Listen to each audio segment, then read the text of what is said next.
Barron Trump walked into the chamber claiming to be the victim, suing Jasmine Crockett for defamation. She sat silent, waiting until the evidence hit like a thunderclap, revealing hidden shell companies and secret cash. 60 million Americans gasped as the heir to a dynasty staggered under the weight of truth. The clash of privilege and justice had never been this raw. Is this the moment the Trump empire finally cracks? Stay with us, this is a story worth every second of your time. The cameras zoomed in every second broadcast to 60 million Americans. The air in the chamber was thick, suffocating. Barron Trump sat rigid at the witness table, his tailored suit flawless, but his face pale and tense. His hands gripped the microphone, and then he leaned forward, his voice cutting through the silence. I am suing Jasmine Crockett. She defamed me. She dragged my name into lies about so-called dark money. And tonight I will clear my name before the entire nation. Gasps rippled through the audience, the weight of his declaration electrifying the room. Across from him, Jasmine Crockett did not flinch. Her eyes locked on Barron like a blade, cold and unwavering. Before her rested a tower of red folders, the top stamped with a single word, confidential. The cameras caught the close-up, the ink bold and menacing. The anchor's whisper echoed in living rooms. This is not just a lawsuit. This is truth against dynasty, the dark fund exposed. The chamber was already tense when Jasmine Crockett finally rose to her feet. The moment seemed to stretch, every camera fixed on her, every pair of eyes waiting for her next move. She reached into the stack of red folders before her and pulled out a massive board so large it nearly covered her small frame. The heavy paper slapped against the table with a sharp, echoing crack that cut through the silence. The sound alone felt like a verdict. Gasps broke out in the gallery as Jasmine lifted the board upright and turned it toward the senators and the cameras. On the board and on the giant overhead screen behind her, the same chart was displayed, a stark Excel sheet with a single damning trail of money. A bold black line showed funds flowing from Sapphire Global LLC directly into Barron Political Fund. The figure was printed in numbers so large no one could miss it, $5 million. The room seemed to tighten, the weight of that number pressing on everyone inside. Jasmine's voice rang out, steady and merciless. This is not just a donation. This is political money laundering. The words hit like a bullet. Senators shifted in their chairs, leaning forward, whispering fiercely to one another. Reporters scribbled in notebooks with frantic urgency, camera shutters clicking nonstop. In the gallery, the audience stirred, the sound swelling until it was nearly a roar. The overhead lights gleamed against Barron Trump's face as he clutched the table, trying to mask his panic. He leaned into the microphone, his voice uneven, though he fought to sound calm. This is nothing but legitimate support. I do not own that company. The denial landed weak, as if the words themselves knew they could not stand against the evidence looming over him. Jasmine's answer was immediate. With a single click of her remote, the screen changed again. Now the chamber stared at a Federal Election Commission document. The pages glowed white under the projection, official and undeniable. Listed there were Sapphire Global and 3 other companies. 4 corporations, 1 address. A single room in Delaware. Not an office, not a headquarters, just a mailbox. The absurdity was breathtaking, the fraud so naked it drew a wave of shocked murmurs. In living rooms across the country, viewers leaned closer, holding their breath. The anchor's voice quivered on the live feed as if afraid to break the spell of the moment. And then from the chamber itself, an elderly senator muttered, his voice just loud enough to be captured by microphones. Delaware shell companies. I saw this exact trick in the Panama Papers. His words dropped like another bomb, the connection to one of the largest corruption scandals in modern history, hammering the point home. Barron's lawyer could not contain himself. He shot to his feet, his shout echoing. There is no proof that my client controls these companies. This is speculation, political theater dressed up as evidence. His fury only sharpened the tension. Cameras cut back to Barron. He tried to nod, tried to summon a smile, but it came out crooked and thin, sweat rolling down his forehead under the lights. Jasmine did not raise her voice. She only turned her gaze, cold and certain, her tone like sharpened steel. Then tell me, she asked, each word deliberate. Why is Deutsche Bank, the very bank tied to the Trump family for decades, the one handling every single transaction? The room froze. The question hung heavy in the air, inescapable, lethal in its simplicity. Every lens in the chamber zoomed in on Barron's face. The cameras captured it all, the beads of sweat, the twitch of his lips, the helplessness in his forced grin. That image streamed into 60 million homes across America, a portrait of a young heir caught in a spotlight he could not flee. Within minutes, the nation's headlines screamed in unison. Jasmine Crockett drops her first bomb on Barron Trump, and everyone watching knew this was only the beginning. The echo of Jasmine's evidence still lingered in the chamber when the chairman's gavel struck down. His voice was calm but firm as he announced, "We will recess for 15 minutes." The tension did not fade. It only shifted. Barron Trump pushed back his chair with a sharp scrape, rose quickly, and adjusted his tie with a practiced tug. His steps toward the podium were heavy but deliberate, every camera tracking his movement as though the room itself was holding its breath for what he would say next. He gripped the sides of the podium, his knuckles white, his face lit by the glare of television lights. When he finally spoke, his voice boomed across the hall, layered with defiance and anger. "I am the victim of a filthy political campaign. These numbers are twisted lies. I love this country. I do not need dirty money to prove myself." His declaration cut through the silence, daring anyone to look away. The words rang bold, designed to claw back control of the narrative. The reaction was instant. A cluster of Republican senators broke into applause, their hands slapping together with sharp defiance, sending a message of solidarity. The sound echoed off the walls, swelling like a challenge. But across the chamber, others sat stiff, stone-faced, unwilling to move. The split was visible raw. On live broadcast, the cameras panned to viewers in the gallery. Some elderly citizens shook their heads slowly in disapproval, while others nodded firmly, persuaded by Barron's fiery defense. For a brief, fleeting moment, it felt as if he had shifted the balance. The room seemed caught in a tug-of-war, half convinced, half skeptical, a dangerous middle ground where momentum could tilt either way. But even as the clapping faded, Jasmine Crockett remained unmoved. She sat upright, back straight, her eyes locked like steel. One hand rested firmly on the red folder before her, her fingers tapping lightly as if marking time. She did not speak. She did not need to. The silence of her stare said everything. She still held the card that would end it all. The recess ended, and the air snapped back to attention. As the hearing reconvened, Jasmine Crockett rose and called a witness, a former Deutsche Bank employee with silver hair and tight, worried eyes.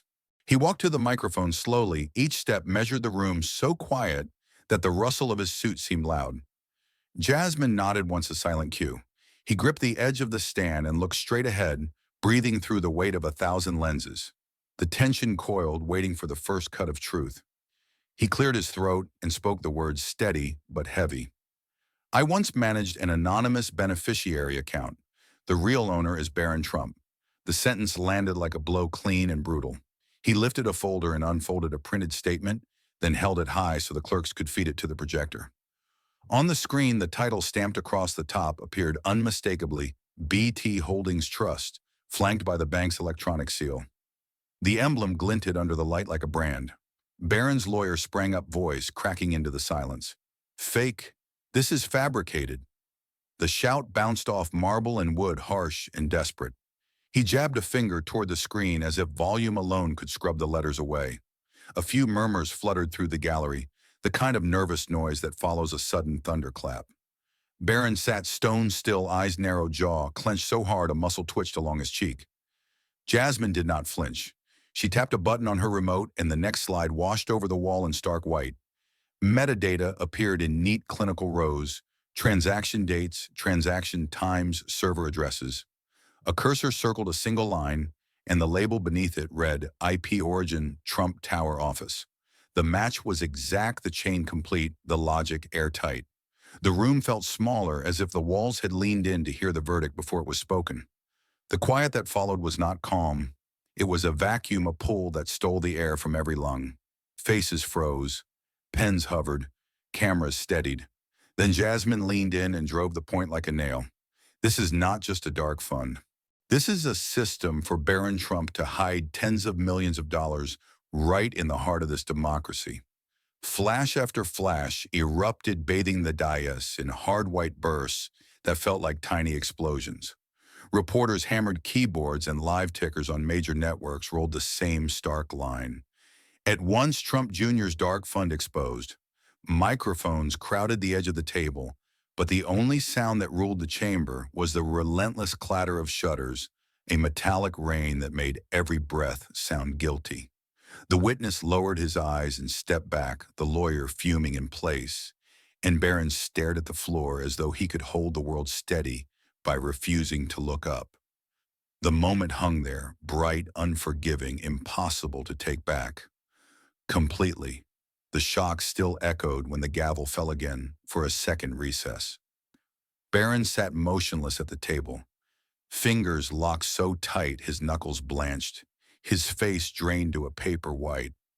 He stared at the wood grain as if it might open and swallow him.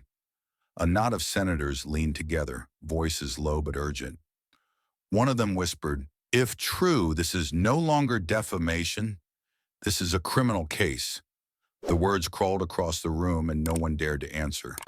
On the broadcast, the picture cut to the street, a river of signs, the loudest reading, "No more dark money."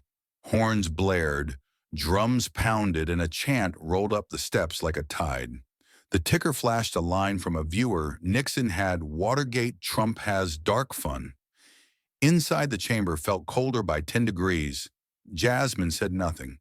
She sat straight, one hand resting on the red folder, eyes fixed ahead, like a lion waiting for the final pounce. And the crowd knew the worst had not yet been unleashed. The second recess ticked away in heavy silence, each minute stretching like wire as everyone waited for the next strike they felt coming soon. The 15-minute recess ended and the chamber snapped back to life with the strike of the gavel. All eyes returned to Jasmine Crockett as she rose with deliberate calm. Her hands gripped the thick red folder that had sat on her table since the start of the hearing. For hours it had been a looming threat, a silent promise. Now she pulled it open and slid a single sheet free, a document that looked almost ordinary but radiated danger. She carried it to the projector, and the cameras panned in, zooming on the details until the words filled every screen in America. The title at the top of the spreadsheet read "Trust Fund Schedule." The columns stretched across the screen, neat rows of names and numbers, but the chamber froze when the camera zoomed tighter, closer, until only one column mattered. Under beneficiary, a single name glared in bold black letters: Barron Trump. Next to it, the round seal of a major bank pressed against the paper. The edges smudged the ink, still uneven, as if stamped in haste. That blot of ink made it real, made it human. There was no digital trick here, only something undeniable. The weight of the evidence hung in the air. Jasmine stepped forward, her heels echoing against the wood floor, and twisted the monitor toward Barron himself. She held his gaze, her tone flat and cutting like steel. "This is your electronic signature. It cannot be erased, it cannot be denied. You authorize this." Her words rolled out slow, leaving no room for escape. Every syllable was a hammer strike, driving the point deeper into the silence of the chamber. The reaction came like an explosion. Gasps erupted. A woman screamed from the gallery, her voice half shock, half triumph. Senators slammed their palms against the desk in anger or disbelief, the sound like gunshots cracking through the hall. Journalists jumped to their feet, cameras firing in a frenzy, the strobe of flashes, turning the chamber into a battlefield of light. The roar was deafening, a storm of disbelief and outrage colliding at once. At the center of it all, Barron Trump sat like stone. His head dropped slowly until his eyes were fixed on the table in front of him. His lips trembled, parting once, then closing again without sound. No words would come. The mask of confidence had shattered, and in its place was the look of a man cornered, stripped, and undone by a single page of truth. Sweat rolled down his temple, tracing the outline of defeat across his face. In the chaos, one senator leaned toward another, his voice low but carrying through a nearby microphone. "This is the silver bullet," he murmured, eyes locked on the screen. "No one walks away from this." His words sealed the moment, an unshakable verdict whispered before the official ruling. The evidence was no longer paper, no longer numbers. It was a weapon, and it had hit its mark. The chamber throbbed with the sound of history turning. For Jasmine Crockett, it was the moment she had prepared for. For Barron Trump, it was the moment his walls collapsed. And for the millions watching live, it was the moment they knew the story had reached the point of no return. The hearing would never be the same again. The uproar from the last reveal was still trembling in the walls when the chairman raised his gavel and brought the room to heel. The panel's counsel stood unfolded a single sheet and read in a calm, even voice. By order of the committee, all records, exhibits, and testimony will be referred to the Department of Justice for criminal investigation. The sentence rang like a cold bell and settled on every shoulder in the chamber. A pen slipped from someone's fingers and rattled down the aisle before it stopped. Rows of camera lights glowed steady and watchful, as if the building itself were recording the moment. Then motion returned sharp and nervous. Barron Trump pushed back his chair and rose the straight line of his posture, breaking into a tired curve. Photographers rushed the aisle, and the bursts of light stung the air in white, relentless pulses. He moved toward the exit with heavy steps, each footfall landing like a stone. His face drained and distant eyes unfocused, as if the room had lost its edges.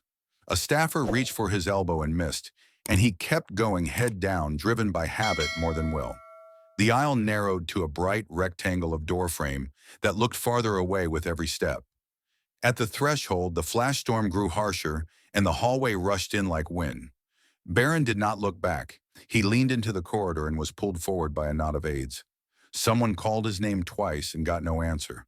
Only the scrape of shoes and the hard breathing of people in a hurry. A boom microphone bobbed above the crowd, but it caught nothing except the dry hush of a man refusing to speak. The corridor swallowed the noise, then fed it back in a thin, wavering echo.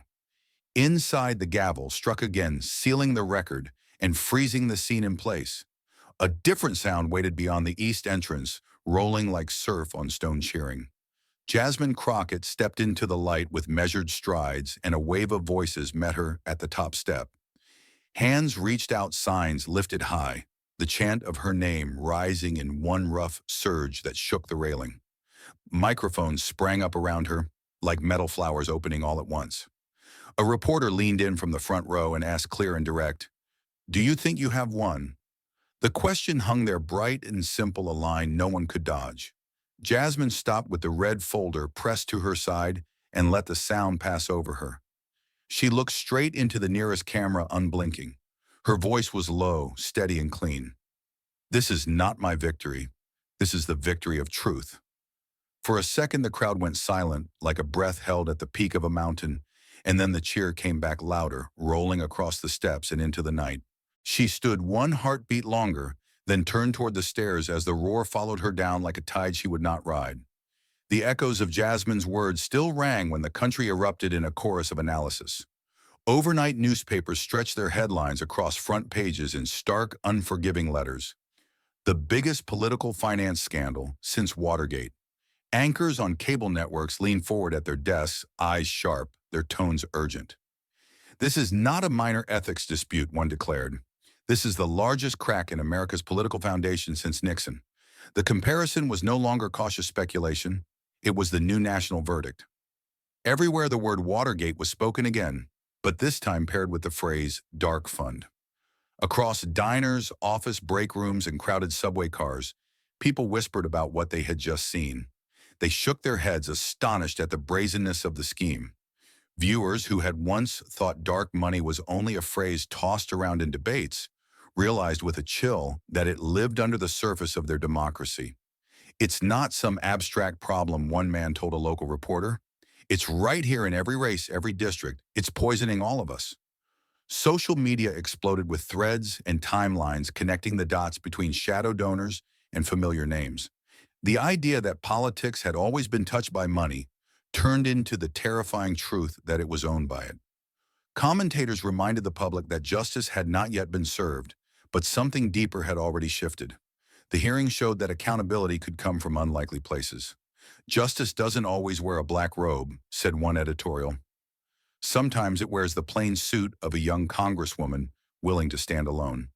The contrast struck nerves nationwide. Instead of venerable judges issuing rulings, the nation had watched a newcomer defy a dynasty and slam down evidence. This was not courtroom drama written in marble. It was a live broadcast, raw, unpolished, unstoppable. The message was clear: courage itself could bend the arc of law. And at the center of it stood Jasmine Crockett. Her name spread beyond political circles and became a rallying cry. The image of her lifting the red folder and declaring the truth, replayed on loop, seared into memory. She was no longer just another voice in the House of Representatives. She was now the symbol of a new generation, the one that dared to confront power head-on. Young activists quoted her words. Older citizens who had lived through Watergate nodded in recognition. "We have seen this before," they said, "but rarely has someone so young carried the torch this far." Jasmine became more than a politician. She became a symbol, a standard-bearer of defiance and clarity. Commentators repeated it. She had dared to face the machine, dared to speak without hesitation, dared to drag what was hidden into daylight. Her silence, her composure, her devastating timing, all of it built a portrait of fearless resolve. In the eyes of millions, she had proven that truth does not always need armies behind it. Sometimes all it needs is one person who refuses to bow. The scandal had exposed the sickness of dark money, but Jasmine's defiance revealed something else: that light once shown cannot be unseen. By morning, the shock hardened into motion. Congress reconvened under lights that felt hotter than usual, as if the lamps themselves were demanding answers. Draft language circulated in thick packets, staffers hustling between offices with pages still warm from the printer. At the top, in blunt, uncompromising type, the title read, Anti-Shell Entity and Political Transparency Act. The first clause cut straight to the bone: a nationwide ban on Delaware shell companies used to obscure beneficial owners. The second clause was a floodlight, full transparency for all political funds. Real names, real addresses, real trails that could be audited in daylight. Inside the committee room, the markup was a controlled collision. Lawyers read line by line, chewing each word like it could bite back, while policy aides filled the margins with notes about enforcement teeth and timelines. One section required banks to verify the true human owner behind every entity that touched political money. No exceptions, no safe harbors. Another section forced quarterly public disclosures for any fund spending in elections. No more filings that hid the hand behind the check. A final section added criminal penalties for willful concealment, calibrated to be heavy enough to hurt and public enough to warn. The room thrummed with the clang of policy and consequence. The House floor pulsed with a different kind of electricity, a roar from the galleries and a chill from the aisles, where lobbyists hovered at the limits of the rules. Outside, crowds pressed against the barricades, chanting for daylight, while a long line of television trucks threw cables across the pavement like roots. A handful of members tried to slow the clock, proposing studies task forces, anything that sounded careful and felt like delay. But each stalling sentence met a harder echo from the steps, a chorus that had learned the word transparency and refused to let it go. Staffers traded glances that said the same thing: the window was open now, and history was leaning in. In diners and veterans' halls and union rooms, the conversation sounded older and sharper.